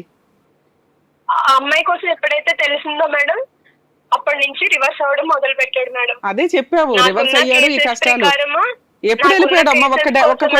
ఒక్క క్వశ్చన్ ఆన్సర్ అమ్మా. ఎప్పుడు వెళ్ళిపోయాడు ఇంట్లో నుంచి? మొన్న డిసెంబర్ వరకు మాతోనే ఉన్నాడు మేడం. డిసెంబర్ వరకు కూడా కలిసి ఉన్నాం మేడం. ఎగ్జామ్స్ ఉన్నాయి, ఇంకా అయిపోయినాయి కదా, ఇంక గొడవలు అన్ని కాళ్ళు పట్టుకుని మేడం ఇంకా అయిపోయింది. నా బుద్ధి తక్కువ అయ్యి నాకున్న ఈ టెన్షన్స్ వల్ల దాని వల్ల నేను తప్పు చేశాను. బట్ ఇంక ఈ తప్పు అనేది జరగదు, మనం కూడా పిల్లలు అబార్షన్స్ అని కూడా లైఫ్ లో నేను అనను అని చెప్పి నాకు ఒక వైట్ పేపర్ మీద లెటర్ కూడా రాసి ఇచ్చి, వైట్ పేపర్ మీద అంతా రాసి నాకు ఇచ్చి సైన్ చేసి ఇంక ఇదే లాస్ట్, మనం ఇంక వేరే. లాస్ట్ గా ఏం జరిగి వెళ్ళిపోయాడు తల్లి? ఇట్లా ఎగ్జామ్స్ కోసం వెళ్తానన్నాడు మేడం. ఎగ్జామ్స్ కోసం ఇంటికి వెళ్ళి ఆల్రెడీ పేరెంట్స్ కి చెప్పడం ఇవన్నీ అయినాయి మేడం. వాళ్ళు కూడా మగోడు ఎట్లానే చేస్తాడు, నువ్వు చేసుకున్నావని వాళ్ళు చాలా గలీజ్ గా మాట్లాడి అన్ని చేశారు. డిసెంబర్ లో ఎగ్జామ్స్ రాయాలని చెప్పి వెళ్ళిపోయిన వ్యక్తి మళ్ళీ మీ ఇంటికి రాలేదా? జనవరిలో వెళ్ళిపోయాడా మేడం. జనవరి వెళ్ళిపోతే ఫిబ్రవరిది మాకు anniversary, marriage anniversary madam, 4th year. అయితే నేను అప్పుడు కూడా నేను వెళ్ళాను మేడం, అనంతపూర్ నేను వెళ్ళాను మేడం. నేను వెళ్ళి ఇట్లా ఉంది, నేను అక్కడ జాబ్ చేసేదాన్ని మేడం దగ్గరలో. నేను వెళ్ళి కలిస్తే అప్పుడు కూడా మేడం ఎట్లా ఏమి డౌట్ రాకుండా, అసలు ఇంత కూడా డౌట్ రాకుండా, ఇంట్లో పేరెంట్స్ మా అమ్మ హార్ట్ పేషెంట్, సో వీళ్ళు ఒప్పుకోవట్లేదు కదా వాళ్ళ కోసం వదిలే అని ఒక 50 లక్షలు పెట్టి ఇల్లు కూడా కట్టాడు మేడం. తను సంపాదించుకుని మొదలు పెట్టాడు కానీ నాకు కన్నా పాపకు కానీ ఇన్నాళ్ళు నా మీద ఆధారపడి తిన్నాడు కానీ ఏ రోజు ఒక్క రూపాయి పెట్టలేదు, నేను అడగను కూడా అడగలేదు మేడం. సరే, నీకు ఇప్పుడు ఈ విషయం తెలిసింది, 50 లక్షలు పెట్టి ఇల్లు కూడా కొన్నాడు, ఇప్పుడు ప్రెసెంట్ బానే ఉన్నాడు, పెళ్లి ఏమైనా అయిందా అవలేదా అతనికి? అది తనేమంటున్నాడంటే మేడం మొన్నటి వరకు నేను వేరే వాళ్ళని చేసుకుంటాను, నీకు నాకు సెట్ అవ్వట్లేదు అని చెప్పేసి అన్నాడు మేడం. ఈవెన్ ఫిబ్రవరిలో కూడా మేము కలిస్తే ఇప్పుడు ఏం చెప్తున్నాడు అంటే నా ఫ్రెండ్స్ కి వాళ్ళకి నా కొలీగ్స్ కి అప్రోచ్ అయ్యి అంటే నన్ను ఏదో వాళ్ళు సపోర్ట్ చేయాలి అన్నట్టు అందరికి అప్రోచ్ అవ్వడము, వాళ్ళతోనేమో తిని వెళ్ళి ఫ్లడ్ చేస్తున్నాడు మేడం నా వంక పెట్టుకుని. సరే అమ్మా, ఇప్పుడు ఫైనల్ గా ఏంటి? అతను వేరే పెళ్లి చేసుకున్నాడా లేదా? నేను వాళ్ళ బావతో మాట్లాడితే ఏం అవ్వలేదు అని అంటున్నాడు. ఓకే, ఇప్పుడు అతని దృష్టిలో ఏంటంటే, వినమ్మా విను రేణుక గారు వినాలి మీరు. ఇంకా మేడం. మేడం ఇప్పుడు యాక్చువల్గా అతను మీ ఇద్దరు చేసుకున్న మ్యారేజ్ 4 years ఉన్నది, లివిన్ అనే చెప్తున్నాడు అతను. మన ఇద్దరికి పెళ్ళి అవ్వలేదు, ఊరికే దండలు మార్చుకున్నాం, ఇది చట్ట ప్రకారం పెళ్ళే కాదు, ఏం చేసుకుంటావో చేసుకో అంటున్నాడా? అంటలేదు మేడం. ఎందుకంటే నేను బయటికి వస్తాను, నేను ఊరు వరకు వెళ్ళి నేను మాట్లాడతాను అన్నానని. నువ్వు అక్కడికి వచ్చి నువ్వు ఎవరు అనే సిచ్యువేషన్ నువ్వు తెచ్చుకోకు, వస్తే నేను చంపేస్తాము, మాది అసలే తెలుసు కదా. సరే అవన్నీ తర్వాత మీకు ఇప్పుడు మీ డౌట్స్ ఏంటి, ఏం అడుగుదాం అనుకుంటున్నారు? నాకు ఏం చేయాలో అర్థం కావట్లేదు మేడం. ఇప్పుడు లీగల్ గా పోవాలన్నా ఎలా వెళ్ళాలి అసలు? ఓకే, లీగాలిటీ నేను చెప్తాను, కానీ మీకేం కావాలమ్మా? మీరు అసలు ఏమనుకుంటున్నారు? అలా చీట్ చేసిన వ్యక్తి నీకు కావాలనుకుంటున్నావా, లేకపోతే వాడికి బుద్ధి చెప్పాలనుకుంటున్నావా, లేకపోతే ఇట్లాంటి వాడు నాకు అవసరం లేదండి, నేనే ఒక ముష్టి వేస్తే తిన్నాడు 2 సంవత్సరాలు, అలాంటి విశ్వాసం లేని వ్యక్తి కోసం నేను ఎందుకు ఇవన్నీ టైం వేస్ట్ చేసుకోవాలి, అతను వదిలేసి ప్రశాంతంగా ఉండాలనుకుంటున్నానండి అంటావా? ఈ మూడిట్లో ఏది నీ ఉద్దేశం? మేడం చేసుకున్నది సెకండ్ ఇది కదా మేడం, ఇంకా కష్టమో నష్టమో నేను సరే 4 years ఉన్నదని ఆ మ్యారేజ్ ఎందుకు రిజిస్ట్రేషన్ చేయించుకోలేకపోయావు? నేను ఇప్పుడు అంటే తెలిసే వరకు మేము అక్కడ ఇక్కడ ఉన్నాం, అసలు ఇక్కడ లేం మేడం. ప్రాపర్ గా జాబ్స్ కోసం అని అక్కడ ఇక్కడ తిరిగే వాళ్ళం. ఈవెన్ ఈ డౌట్ వచ్చిన తర్వాత నేను చాలా వెళ్ళిపోయాడు మేడం. సరే మరి మీరు కాసేపు లైన్ లో ఉండండి. ఈ కేసు ఏంటి, మీ హక్కులు ఏంటి అనేది నేను చెప్తాను, మళ్ళీ లాస్ట్ లో మాట్లాడతా. నేను మాట్లాడేది వింటూ ఉండండి. Okay madam. మేడం యాక్చువల్గా ఈ కేసు వింటే రేణుక గారు పాపం ఫస్ట్ ఒక మ్యారేజ్ అయ్యింది, కర్మ కొద్దీ అతను ఇర్రెస్పాన్సిబుల్ పర్సన్, అక్కడ ఒక పాప ఎవరో ఉన్నారు, అయినా అతను వదిలేసి ఒక 3 years ఉన్నా కూడా తన పరిస్థితి ఏంటంటే, ఈ మధ్య చాలా మంది ఇట్లా అండి. ఎందుకు అంటే కేసులు ఫైట్ చేయడం ఎందుకు, కోర్టుల చుట్టూ తిరగడం ఎందుకు, దానికి తోడు వాళ్ళు తాగు వచ్చేసి వర్క్ ప్లేసుల్లో హెరాస్మెంట్లు చేయడం కానీ, పర్సనల్గా నీకు వీడితో సంబంధం ఉంది, ఆడితో సంబంధం ఉంది అని క్యారెక్టర్ దాకా వచ్చేయడం, ఇలా తెగిచ్చేసిన కుటుంబాల్లో పెరిగిన, ఇప్పుడు ఆల్రెడీ ఫస్ట్ హస్బెండ్ అన్ని రకాల చెడు అలవాట్లు ఉన్న వ్యక్తి, సో అలా తెగిచ్చేసి అన్పాపులర్ చేస్తున్నాడన్న ఉద్దేశంతో బాబోయ్ ఇతను వదిలితే చాలు నాకు అని ఆ అమ్మాయి డైరెక్ట్ గా డైవర్స్ కి వెళ్ళిపోయింది. యాక్చువల్గా అది రాంగ్ స్టెప్. వాళ్ళ మాత్రం హెరాస్ చేస్తున్నప్పుడు ఈవిడ దగ్గర ఆల్రెడీ లీగల్ ఆయుధాలు ఉంటాయి, కొంచెం ఓపిక తెచ్చుకొని ఫైట్ చేసి ఉంటే అతనితో ఏదైనా ఫుల్ అండ్ ఫైనల్ సెటిల్మెంట్ అయ్యేది. కొంత కాంపెన్సేషన్ తీసుకొని మ్యూచువల్ డైవర్స్ కి వెళ్ళడం అనేది కామన్ గా ఎప్పుడు జరుగుతుంది. అంత ఫ్రీగా వదిలేయడం కంటే కనీసం ఎంతో కొంత. సరే వాళ్ళకి ఏమీ లేదు, అమ్మాయి జీవితం నాశనం చేసినందుకు కొంతకాలం లీగల్గా అయితే తిరగాలి కదా. దానివల్ల ఏంటంటే ఆ పాప బాబా ఎవరైతే ఉన్నారో వాళ్ళ హక్కులు అలా పెండింగ్ ఉంటాయి. తను డైవర్స్ తీసుకోవడం వేరు, పిల్లల మెయింటెనెన్స్లు కానీ ఇవి ఏదో ఒక రోజు వాళ్ళు వచ్చి మేము డాడీ దగ్గర నుంచి మెయింటెనెన్స్ తీసుకోవాలనుకుంటున్నాం అని అనుకుంటే అవి దీనికి డ్యామేజ్ అవుతూ ఉంటాయి. సో ఇప్పుడు ఆవిడ విషయం మనం తీసుకుంటే ఆవిడకి బ్యాక్గ్రౌండ్లో సపోర్ట్ లేదు, నానమ్మ అమ్మమ్మ వాళ్ళు కాస్త వీక్ పొజిషన్లో ఉన్నారు అప్పటికే. ఉన్నంతలో కనీసం ఏదో ఇతను పేడ వదిలించుకుని నా రూపాయి నేను తింటే జాలరా బాబు, నాకు ఈ కోర్టుల చుట్టూ ఇదంతా తిరిగి నేను ఎందుకు చేసుకోవాలనుకుంది, ఒక డెసిషన్ తీసేసుకుంది, ముందు వదిలించుకుంది. లీగల్గా తనకు ఒక లైసెన్స్ వచ్చింది వేరే పెళ్లి చేసుకోవడానికి. సో అక్కడి నుంచి కాస్త అప్పటికి ఒక అమ్మాయి ఉండి కూతుర్ని అమ్మని ఇట్లా చూసుకుంటూ ఫైనాన్షియల్గా సెటిల్ అయిందంటే నిజంగా అమ్మాయి గ్రేట్. ఒక రకంగా అంతా ప్రాబ్లమ్స్ని స్ట్రాంగ్గా నిలబెట్టుకుంది, వచ్చిన ప్రాబ్లమ్స్ని అవాయిడ్ చేసుకుంటూ. నిలబడిన టైంలో ఇక పనిగట్టుకొని మోసం చేయడానికి ఒక వ్యక్తి వచ్చి బతులాడి ఎంత బతులాడంటే సంబంధం వచ్చింది వాళ్ళ అన్నయ్యకి, వాళ్ళ అన్నయ్య సంబంధాన్ని వాళ్ళ ఫ్యామిలీ బాగాలేదని వదిలేస్తే ఇతను నేను లవ్ ఫెయిల్యూర్ అండి, మీ అమ్మాయికి ఒక జీవితం ఇస్తానండి, ఆ పాపకు ఒక తండ్రిని అవుతాను, ఆదర్శ తండ్రిగా ఒక అవార్డు తీసుకుంటాను అంటూ ఓ షో ఆఫ్ ఇచ్చి అడ్డంగా మోసం చేశాడు. సరే వీళ్ళకి అవసరం, ఎందుకంటే అప్పటికి వాళ్ళ అమ్మమ్మ చనిపోయి ఉంది, ఒకవేళ వీళ్ళ అమ్మకి ఏదైనా అయితే ఈ అమ్మాయి ఒకటి రోడ్డు మీద ఉండాల్సి వస్తుందేమో అన్న భయంతో వాళ్ళ అమ్మగారు ఏదో ఇంకా ఎంత బతులాడుతున్నాడు, ఏదో అపరూపంగా చూసేసుకుంటాడేమో అని అనుకున్నారు, యాక్సెప్ట్ చేశారు. చేసిన ప్రాసెస్లో నిజంగా కక్కుర్తండి. ఇలా ఎవరైనా లవ్ మ్యారేజ్లు చేసుకోవాలనుకునే వ్యక్తులు ఇప్పుడు చాలా మార్పులు వచ్చినాయండి చట్టాల్లో. మీరు పరిగెత్తుకొని ఆర్య సమాజాలకు వెళ్ళి పెళ్లి చేసుకునేది ఏది లీగల్గా వ్యాలిడ్ కాదు. ఖచ్చితంగా రీసెంట్ సుప్రీంకోర్టు జడ్జిమెంటు ఒకవేళ అది హిందూ మ్యారేజ్ అయితే హిందూ సాంప్రదాయ పద్ధతుల్లో జరగాల్సినవన్నీ జరగకపోతే దానిని మేము మ్యారేజ్ కింద వ్యాలిడ్ చెయ్యము అన్నారు. మరి మ్యారేజ్ కింద వ్యాలిడ్ కాదు కదండి, మేము గుళ్ళోకి కట్టేసుకున్నాం కదా, మరి మాకు డైవర్స్ వచ్చేసినట్టేనా అని ఎవరికాడ తాళి కట్టేసుకొని అదే డైవర్స్ అనుకుంటే కుదరదు. అది చెల్లని పెళ్లి అని మీరు వేసుకోవాలి.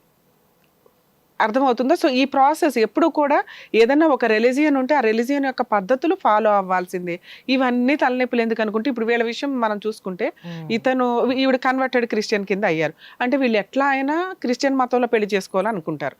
అలా అనుకున్నప్పుడు చర్చిలో ఏంటి, దానికి తగ్గ ట్యాక్స్, ఫీజెస్ ఇవన్నీ ఛార్జ్ చేస్తారు. ఛార్జెస్ వాళ్ళకి 25,000 అడిగారు. వీళ్ళు ఫైనాన్షియల్గా వీక్గా ఉండడం వల్ల అప్పుడు ఏం చేయాలంటే, ఇలా ఒక పెళ్లి చేసుకుంటామని అక్కడ ఏదైనా నోటీస్ బోర్డు ఏదో పెడితే డొనేషన్స్ వస్తాయి.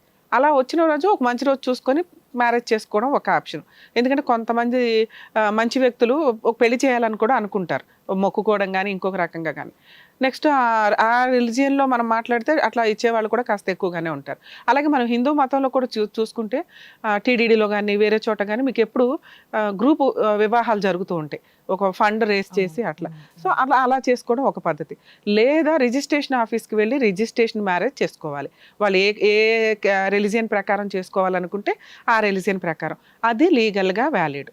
ఒకటి సాంప్రదాయంలో అన్ని పద్ధతులు ఫాలో అవుతూ చేసుకోవడం, రెండు registration marriage. Registration marriage compulsory. ఈ రోజున మనం మ్యారేజ్ చేసుకున్నా కూడా పద్ధతుల ప్రకారం రిజిస్ట్రేషన్ చేయించుకుంటే పాస్పోర్ట్స్, వీసాస్ ఈ ప్రాసెస్లో కంపల్సరీ యూజ్ అవుతూ ఉంటుంది. సో వీళ్ళిద్దరు ఏంటి, ఒక హిందూ మతం ప్రకారం చేసుకున్నారంటున్నారు, క్రిస్టియన్ మతం, కానీ రెండు మ్యారేజ్లు కాదు, ప్రాపర్ మ్యారేజ్లు కాదు. వీళ్ళేదో పంతుల దగ్గర నుంచి దండ వేసుకుంటే అది మ్యారేజ్ కాదు. అలాగే బయటకు వచ్చి ఆయన మీరు దండలు వేసేసుకోండి చర్చి ముందు క్రిస్టియన్ మ్యారేజ్ అంటే కూడా అది వ్యాలిడ్ కాదు. కానీ వీళ్ళిద్దరూ భార్యాభర్తల కిందే ఉన్నారు, భార్యాభర్తల కిందే నడుస్తున్నారు. మరి ఈవిడకున్న హక్కులు ఏంటి? ఇలాంటి వ్యక్తిని ఈవిడేం చేయాలి? నా బెస్ట్ సజెషన్ రేణుకా గారు వినండి అమ్మ. మీకు లీగల్ ప్రొసీడింగ్స్ చెప్తాను. ఫస్ట్ లీగల్గా మీ మ్యారేజ్ చెల్లె మ్యారేజా చెల్లని మ్యారేజా పక్కన పెడితే మీకు ఇంకా కొత్తగా వచ్చిన లా గురించి తెలీదు. కొత్తగా వచ్చిన లా ఎప్పుడు ఆ తర్వాత గురించి మాట్లాడతాం. అర్థమవుతుందా? సో మీ మ్యారేజ్ మీ దృష్టిలో, అతని దృష్టిలో, సొసైటీ దృష్టిలో మీరిద్దరూ భార్యాభర్తలు. అలా అని మీ దగ్గర ఫొటోస్ ఏది ఇందాక అందుకే అడిగాను అమ్మ, మీరు చెప్తున్న మ్యారేజ్ లీగల్గా వర్కౌట్ అయ్యేలాగా లేదు, దండలు వేసుకున్నవి ఇవి అవి ఏమన్నా ఫొటోస్ ఉన్నాయా అని మిమ్మల్ని అడిగా. ఉన్నాయండి అన్నావు.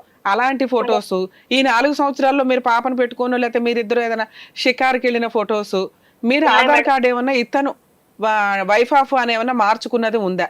ఆధార్ కార్డ్ అయితే మార్చుకోలేదు మేడం. బట్ అయితే ఈ హాస్పిటల్స్ కది వచ్చినప్పుడు లేదా అబార్షన్ అప్పుడు అతన్ని హస్బెండ్ కింద మీరు చూపించారు కాబట్టి ఈ డాక్యుమెంట్స్ అన్ని పెట్టుకొని ఫస్ట్ అతను మీరు ఎక్కడ ఉంటారో అక్కడైనా కానీ, అతను ఎక్కడ ఉంటాడో అక్కడైనా కానీ పోలీస్ స్టేషన్లో కంప్లైంట్ ఇవ్వడం నీ హక్కు. ఇతను నా భర్త అతను వచ్చి చెప్పుకుంటాడు ఇది వ్యాలిడ్ పెళ్ళా కాదా అని కోర్టు ఆర్డర్ తెచ్చుకొని ఇవ్వండి. మీ దృష్టిలో ఖచ్చితంగా ఇది వ్యాలిడ్ మ్యారేజే అనే మీరు ఫైట్ చేసుకోండి. నెక్స్ట్ అతను ఏమంటున్నాడు, నా ఇంటికి వచ్చావా నిన్ను చంపేస్తాను, అసలు మన పెళ్ళే కాదు. అతను చెప్పిన మాట నువ్వు వినడం ఏంటి? కోర్టు చెప్పిన మాట విను, ల్యాండ్ ఆర్డర్ చెప్పిన మాట విను. అతను నిన్ను సైకలాజికల్ గా వినాలమ్మా, మీరు కాసేపు వినాలి. అతను మిమ్మల్ని సైకలాజికల్ గా ఇబ్బంది పెట్టడానికి, భయపెట్టడానికి, ఎందుకంటే మీ పక్కన వెనకాల ఏమీ బ్యాక్గ్రౌండ్ లేదు కాబట్టి నేను భయపెడితే నోరు మూసుకొని ఊరుకుంటుందిలే అని. మీకు మనశ్శాంతి కావాలి, నన్ను మోసం చేసిన వ్యక్తిని నేను కొంతన్నా పోరాడి అతనికి బుద్ధన్నా చెప్పాలి, లేదా మారితే వెనక్కన్నా తెచ్చుకోవాలి అనుకుంటే మీరు ఇట్లా అడగగానే ఆయన మారిపోయి రాడు. ఎందుకంటే పర్టికులర్గా చీట్ చేయడానికి రెడీ అయి ఉన్న వ్యక్తి అతను. సో ఇప్పుడు మీకున్న ఆప్షను వాళ్ళ ఇంటికి వెళ్ళి అడుగుతారా, న్యూసెన్స్ చేస్తారా, అక్కడికి వెళ్ళినాక పోలీస్ స్టేషన్లో కంప్లైంట్ ఇస్తారా, మీ ఇష్టం అమ్మ. అతను చెప్పింది కాదు, నేను చెప్పేది వినండి. మీ రైట్స్, మీరు పోలీస్ స్టేషన్కి వెళ్ళి కంప్లైంట్ ఇచ్చుకోవచ్చు. ఎవడన్నా పోలీస్ తీసుకోను అన్నారు అనుకోండి, ఆ జ్యూరిస్డిక్షన్ కాకుండా మీ జ్యూరిస్డిక్షన్కి వచ్చి ఆ పోలీస్ స్టేషన్లో కంప్లైంట్ ఇవ్వండి అమ్మా, 100% తీసుకుంటారు. అయినా తీసుకోలేదనుకోండి, ఒక లాయర్ని పెట్టి ప్రైవేట్ కంప్లైంట్ ఫైల్ చేయండి. ఎందుకంటే వాళ్ళ అమ్మా నాన్న కూడా వచ్చారు, మీకు ఆరోగ్యం బాగాలేదు, వేరే పెళ్లి కావాలి అన్నాడు, డబ్బు వాడుకున్నాడు. నెక్స్ట్ తర్వాత ఏమో అతను ఆల్రెడీ జాబ్ తెచ్చుకున్న దగ్గర నుంచి ఇంకొక అమ్మాయి ఉంది, మా అత్త వాళ్ళు గౌతమి పెళ్లి చేసుకోవాలి, అప్పులు ఉన్నాయి, ఇలా నానా రకాలుగా మోసం చేస్తూ ఫైనాన్షియల్గా సెటిల్ అయిన తర్వాత ఈ రోజున మిమ్మల్ని రోడ్డు మీద పడేసాడు ఒక రకంగా. అతను కావాలండి సెకండ్ మ్యారేజ్ అండి అనేది నీ పర్సనల్ విషయం. నేనైతే అట్లాంటి వ్యక్తి 100% వద్దు. నీ ఇంట్లోకి నీ పక్కకి వచ్చేంత రైట్స్ అతనికి లేవు, నీ పక్కన నిలబడడానికి కూడా అతనికి అర్హత లేదు అని నా ఉద్దేశం. కానీ అతను వదిలేయమని చెప్పట్లేదు. అలాంటి వ్యక్తికి బుద్ధి చెప్పాలిగా. వెనకపడి రోజుకి 40 సార్లు బతువులాడుకొని, మీ అమ్మను బతువులాడుకొని ఫోన్ కాల్స్ చేసి ట్రాప్ చేసిన వ్యక్తికి ఒక అమ్మాయి తలుసుకుంటే ఎలా ఉంటుంది అనేది కూడా తెలియచేయాలి కదమ్మా. పోలీస్ స్టేషన్లో కేసు ఫైల్ చేయండి, డొమెస్టిక్ వైలెన్స్ కేసు ఫైల్ చేయండి. అతను ఏ రోజన్నా పెళ్లి సంబంధం చూసుకొని పెళ్లి చేసుకుంటున్నాడు అంటే ఖచ్చితంగా అక్కడికి వెళ్ళి న్యూసెన్స్ చేసే రైట్స్ నీకున్నాయి. ఎందుకు మేడం ఇవన్నీ నేను చేయడం? ఇప్పుడు ఆ అబ్బాయి రాను అన్నావండి, బలవంతంగా నేను తెచ్చుకోలేను కదా అంటే నిన్ను ఇబ్బంది పెట్టినందుకు కొంత మానసికంగా, ఫైనాన్షియల్గా, లీగల్గా అతను సఫర్ అవుతాడు. 2, కనీసం దీన్ని కాంపెన్సేట్ చేసుకోవడానికి, ఫైనాన్షియల్ రూపంలో కాంపెన్సేట్ చేసుకోవడానికి అవకాశం ఉంది. ఈ కేసులు వేసి మీరు ఇబ్బంది పెడుతూ ఉంటే అతని క్యారెక్టర్ ఏంటనేది రేపొద్దుట చేసుకునే వాళ్ళకి తెలుస్తుంది. అతని ఆ రెండో అమ్మాయిని ఎవరైతే పెళ్లి చేసుకుంటాడో ఆ అమ్మాయిని ఎప్పుడైనా చీట్ చేశాడు అనుకోండి, ఖచ్చితంగా మీరు వేసిన ఎఫ్ఐఆర్ ఈ కేసు పేపర్లో ఇదిగోండి పలానాప్పుడు రేణుకాని పెళ్లి చేసుకుని ఇట్లా మోసం చేశాడు, ఇప్పుడు మళ్ళీ నాకు ఆ విషయం చెప్పకుండా నన్ను పెళ్లి చేసుకున్నాడండి, కాబట్టి ఇతని మీద కొంచెం స్ట్రాంగ్గా యాక్షన్ తీసుకోండి అని ఆవిడ సీరియస్ అవ్వడానికి ఎక్కువ అవకాశం ఉంది. ఆవిడకు ఒక ఎవిడెన్స్ ఇచ్చింది దాని అవుతావు. అలాగే నీ కేసులు ఫుల్ అండ్ ఫైనల్ సెటిల్మెంట్కి అవకాశం ఉంది. లేదు నిజంగా ఏదో ఇప్పుడు డబ్బుకు కక్కుర్తిపడే ఇంకొకటో వదిలేశాడు నిన్ను, మళ్ళీ నువ్వు గట్టిగా సీరియస్గా ఫైట్ చేస్తుంటే నీ ప్రేమ తెలిసి వస్తాడా, అది నీ పర్సనల్ విషయం, అతన్ని యాక్సెప్ట్ చేస్తావా లేదా అని. ఒకసారి పారిపోయిన వ్యక్తులు ఏదో వచ్చేసి అద్భుతాలు జరుగుతాయని నేను చెప్పను, కానీ నీ సాటిస్ఫాక్షన్ కోసం నువ్వు రియలైజ్ అయ్యే వరకు అయితే లీగల్గా ఇలా ప్రొసీడ్ అవ్వడం బెటరు. మీకు 100% ఛాన్స్ ఉంది. అతని మాటలు మీరు నమ్మకండి, సరేనా? ఆల్ ది బెస్ట్ నాన్న, జాగ్రత్త. మేడం ఒక్క చిన్న మాట మేడం. చెప్పమ్మా. మేము లాయర్స్ దగ్గర కూడా కన్సల్ట్ అవ్వడం జరిగింది మేడం. అలా సిచ్యువేషన్ ని లీనియన్స్ తీసుకుందాం చూసారు కానీ మేడం, లేదా ఒక సెటిల్మెంట్ కోసం మాట్లాడి నాకు some percentage ఇవ్వండి మీకు ఇట్లా చేస్తామన్నారు కానీ మేడం ఎవరు కూడా ఇట్లాగా నాకు జస్టిస్ చేసి ఓకే నాకు రూపాయి అయితే వద్దు మేడం. అమ్మా నేను ఇంతసేపు మాట్లాడింది అదే, ఒక వ్యక్తిని బలవంతంగా తీసుకొచ్చి కాపురం చేయించడం కుదరదు. మీకు 3 ఆప్షన్స్ అందుకే చెప్పా. ఒకటి, మీరు హ్యాపీ ఫీల్ అయ్యేదాకా ఇట్లాంటి వ్యక్తి నా జీవితం నాశనం చేశాడు అని అనుకుంటే మీరు కోర్టులో కేసు వేసుకోండి, మీకు సెటిల్మెంట్ చేసుకుందాం అనిపించేదాకా ఫైట్ చేయండి. మీరు రియలైజ్ అయిన రోజునే సెటిల్మెంట్కి వెళ్ళండి. ఎందుకంటే అతనికి ఏదో పనిష్మెంట్ పడిపోతుంది అనేది జరిగే పని కాదమ్మా. ఓ 3 to 5 years కోర్టుల చుట్టూ తిప్పగలవు. ఫైనల్గా ఏదో ఒక రిజల్ట్ ఉండాలి కదా. ఇక చేసుకున్నాను కాబట్టి ఆ బొమ్మ నా దగ్గరే ఉండాలి అంటే నిన్ను చంపేస్తాడో వాడు సూసైడ్ చేసుకుంటాడో మనకు తెలియదుగా. క్రూయాలిటీ పెరగడానికి, క్రైమ్ జరగడానికి ఎక్కువ ఛాన్స్ ఉంది తల్లి. అందుకని మీరు మిమ్మల్ని ఇప్పుడు ఏమి సెటిల్మెంట్ చేసేసుకోమని నేను అనట్లా, మీరు ఈ ప్రయత్నాలు చెయ్యండి. దీనివల్ల అతను రియలైజ్ అయితే ఓకే, లేదా మీరు రియలైజ్ అవుతారు కొంతకాలం తర్వాత. వెంటనే ఇట్లా కోర్టులో కేసులు వేయగానే అలా వర్కౌట్ అవ్వవు. అవేమి టీవీ షోలో ఇంకొకటి కాదు కదా. ఈ రోజున పెద్ద మనుషులు చెప్పినా ఎవరు చెప్పినా గబుకుని వినే పొజిషన్లో లేరు. ఎవరి కాళ్ళు కోర్టులో ఫైటింగే చేస్తారు. అతను కూడా ఫైట్ చేస్తాడు. అరే ఇప్పుడు మీకు అదే చెప్తున్నానమ్మా, అతని మాటలు మీరు గుర్తుపెట్టుకోవడం కాదు, ఇలా చెప్పే వాళ్ళ దగ్గర ఏమీ జరగవు. గుర్తుపెట్టుకో, నిన్ను సైకలాజికల్ గా అటాక్ చేస్తున్నాడు అతను. నువ్వు చేయగలిగేవి అలాగే నాన్న కొనుక్కో, 5 లాయర్లు మారుస్తూ 5 కొనుక్కో అను. తిక్కానికి ఇది నీ మాటలు అతను గుర్తుపెట్టుకోవాలి, అతని మాటలు నువ్వు గుర్తుపెట్టుకోవడం కాదు. ఇప్పుడు నా కొలీగ్స్ కి కూడా అప్రోచ్ అయ్యి మేడం నా కోసం ఇట్లా చెప్పడం నన్ను అక్కడ కూడా మనశ్శాంతి కూడా ఇవ్వట్లేదు మేడం. నువ్వు పోరాటానికి దిగావు, అతనికి బుద్ధి చెప్పడానికి దిగావు. దిగినప్పుడు అతను ఆటోమేటిక్గా ఈ సైడ్ నుంచి ఇవన్నీ చేస్తూ ఉంటాడు. ఇవన్నీ నీకు ఒక ఎవిడెన్స్లుగా పనికొస్తాయి. నీ ప్రాబ్లం నువ్వే సాల్వ్ చేసుకోవాలి, నువ్వే పోరాడాలి. నీకు ఆయుధాలుగా అడ్వకేట్లు, లీగాలిటీ ఉంటుంది తప్ప ఇక ఇట్లా వేయగానే సొల్యూషన్ రాదు. దీనికే మీరు రెడీ అవ్వండి అని చెప్తున్నాను మీతో, సరేనా? All the best.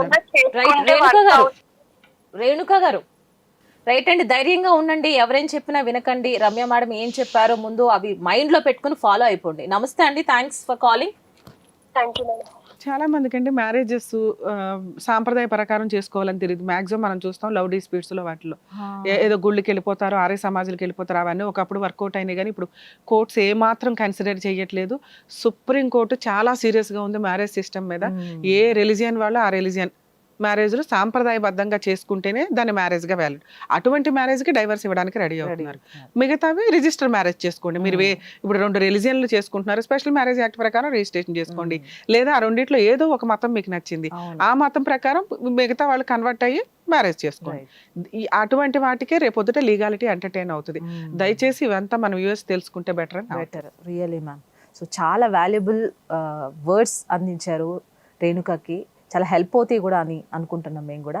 So guys, మీరు కూడా విన్నారు కదా రేణుక గారి సమస్య అండ్ రమ్య మేడం ఇచ్చిన సలహాలు, మీరు కూడా తప్పకుండా పాటించండి. అండ్ మీకు కూడా సమస్యలు ఉంటే స్క్రీన్పై కనిపిస్తున్న నెంబర్కి వెంటనే కాల్ చేయండి. మరో ఎపిసోడ్తో మళ్ళీ కలుద్దాం. చూస్తూనే ఉండండి అదాలత్ విత్ అడ్వకేట్ రమ్య. నమస్తే.